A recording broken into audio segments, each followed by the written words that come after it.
안녕하세요. 오늘은 월요일입니다.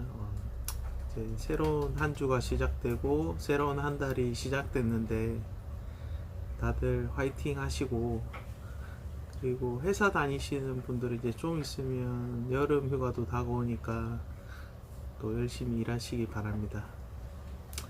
자, 오늘은 어떤 얘기를 할까 생각해 봤는데요. 오늘은 동물병원 진료비에 대해서 조금 얘기를 해보고, 그 다음에 이제 동물병원도 요새 많이 생겼어요, 동네마다. 그래서 큰 병원하고 작은 병원들의 어떤 포지션, 그런 거에 대해서 좀 설명을 드리려고 합니다. 예전에 제가 잠깐 언급한 적이 있는데, 일단 동물병원 진료비 같은 경우는 보호자분들이 동물병원에서 진료를 받고 나서 이제 영수증을 받으시면 일단 좀 비싸다고 느끼실 수 있어요. 일단은 사람 병원 같은 경우는 보통 몇천 원, 그 정도, 돈 만 원 이 정도 나오는데, 저희는 뭐 8만 원, 9만 원 이렇게 나오니까 진료를 받을 때 비싸다고 느끼실 수 있는데, 일단은 이제 그 부분에 대해서는 보호자분들이 잘 알고 계세요. 보험이 안 돼서 그렇다.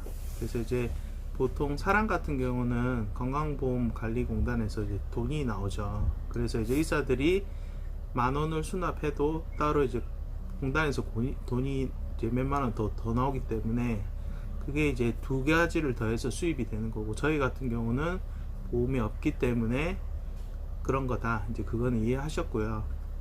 그리고 이제 OECD 대비 한국이 미국이나 이런 데보다는 훨씬 진료비가 저렴하다는 건 알고 계세요. 그래서 이제 미국에서 살다 오시거나 아니면은 이제 미국에서 진료를 받아 보시거나 그런 분들은 한국의 동물병원 진료비가 그렇게 비싼 건 아니다는 걸 알고 계세요. 저도 이제 정확한 건 아니지만 보통 미국 같은 경우는 진료 받을 때 수의사랑 상담하고 간단한 진료만 해도 일단 우리나라 진료비의 거의 한 1.5배, 2배? 10몇만 원 막 거의 넘어간다고 얘기를 들었거든요. 그리고 이제 두 번째로, 이제 동네에 보면은 이제 막 무슨 메디컬 센터, 뭐 무슨 뭐 큰 병원들이 많이 생겨요. 저처럼 이제 개인 병원도 있고요. 그리고 이제 참고로 말씀드리면, 무슨 메디컬 센터, 무슨 센터 이런 거는 정해진 기준이 아직은 동물병원에는 없어서 그냥 자기가 이름만 붙이면 쓸 수 있어요. 그래서 이제 이름을 해서 이제 큰 병원들이 많이 생기는데, 자, 큰 병원들은 일단 기본적으로 작은 병원하고 좀 수익의 포지셔닝이 좀 다릅니다. 큰 병원들은 일단 눈에 잘 띄어야 되고 하기 때문에 큰 평수나 높은 임대료로 이제 접근을 하게 되고, 그렇게 되면은 직원도 많이 뽑아야 되고, 그러면 인건비나 월세나 유지비용이 어마어마하게 나가겠죠. 그런데 이제 진료는 한정돼 있고, 그렇다고 뭐 심각한 애들이 맨날 있는 것도 아닌데 어떻게 수익을 뽑느냐 생각을 해보면, 아무래도 이제 큰 병원들 같은 경우는 24시간 체제로 가서 이제 입원을 많이 받아서 그 입원 비용으로 이제 어떤 정도의 수익을 충족시킬 수밖에 없습니다. 그러다 보면은 뭐 이제 뭐 통원 치료가 가능한 경우도 있고, 그런데도 웬만하면 좀 입원을 좀 시켜서 보자 이렇게 얘기를 하게 되고요. 그리고 뭐 어쨌든 이제 입원 위주의 이제 정책으로 가지 않게 되면은 병원이 유지가 잘 안 돼요. 그래서 사실 뭐 엑스레이 비용이나 뭐 혈액 검사 비용이나 그런 건 다 비슷한데, 일단 입원을 해놓고 계속 혈액 검사를 여러 번 하거나 뭐 그런 처치료가 이제 추가가 돼서 입원을 하면서 이제 수익을 더 많이 발생을 시켜야 이제 되는데, 사실 이제 보호자 입장에서는 뭐 어떤 질병을 치료했을 때 주로 입원을 시키게 되고, 그러면 이제 아무래도 수납할 때 이제 좀 많은 비용이 나올 수밖에 없습니다.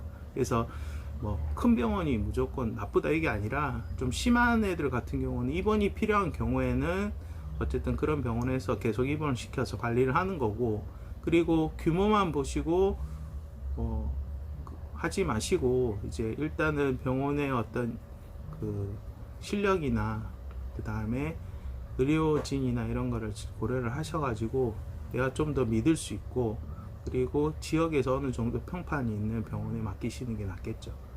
그리고 이제 저희 같은 경우는 저는 원칙적으로 뭐 입원을 그렇게 받지는 않고요. 그리고 만약에 정말 심각한 애들은 큰 병원으로 보냅니다. 제가 소개해드리고요.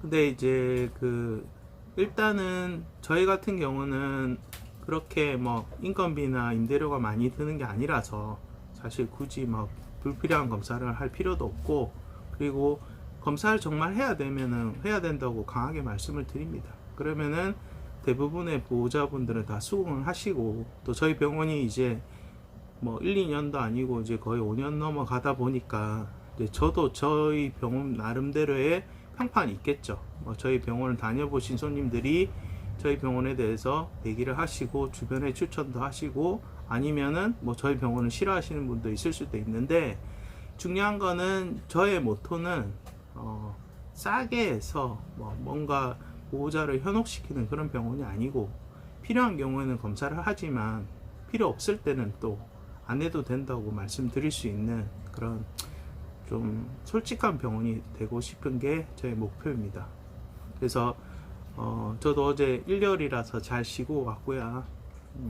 저는 이제 지금 진료 같은 경우는 전부 다 예약제로 운영하고 있고요. 그렇게 하는 이유는 보호자분들도 어느 정도 진료를 하러 오실 때 어느 정도 준비를 하고 오셔서 좀 더 저랑 많이 대화를 나누시고 거기에 대해서 많은 정보를 얻어 가시라는 측면에서 시간을 어느 정도 배분하기 위해서 예약제로 하고 있고요. 그리고 또 저희가 한가하다가 이제 몰리는 시간이 있어요. 그래서 뭐 대부분 몰려오시는데, 그러다 보면 뒤에 막 대기 손님도 있고, 그러다 보면은 오랫동안 진료를 못하는 경우가 있어서 가급적이면 예약제를 하고 오시라고 말씀드리고요.